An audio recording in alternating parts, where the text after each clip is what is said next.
New York Times last week came out with a story that Mississippi was having a hard time getting folks vaccinated, but it's not just Mississippi. It's a bunch of other rural states, Ohio, Oklahoma.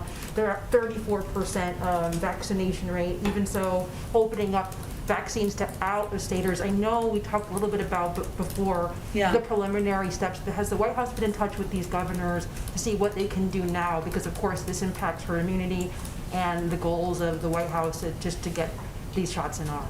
Well, there are a number of steps that we've taken in the recent weeks, including launching the Community Corps, which is our program to provide fact-based messages into the hands of local messengers. So we're now working with more than 4,000 organizations that have signed up so far across the country, including in a number of the states that you mentioned. We're also investing $3 billion to states and community-based organizations to strengthen vaccine confidence in the highest risk and hardest hit communities. And often people think of that as just Black and brown communities, and that is not. As you've noted, that is also conservative communities, white evangelicals. It's a range of communities around the country. What we found to be most effective is to work with these local organizations. So faith-based organizations, community health organizations, civic leaders, and others who can really get this message deeply in communities. We've also had a number of our members of our COVID team, from Dr. Fauci and Dr. Collins,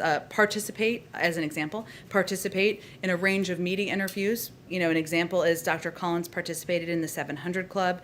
Dr. Nunez-Smith hosted a faith leaders roundtable. We're also we've run PSAs on the Deadliest catch. We're engaged with NASCAR and Country Music TV. We're looking for a range of creative ways to get directly connected to white conservative communities. We won't always be the best messengers, but we're still trying to meet people where they are, but also empower local organizations. Dr. Fauci said recently that former President Trump getting involved in this would be a game changer for encouraging Republicans to take the vaccine. Do you guys agree, and does President Biden want to see Trump get involved in this messaging?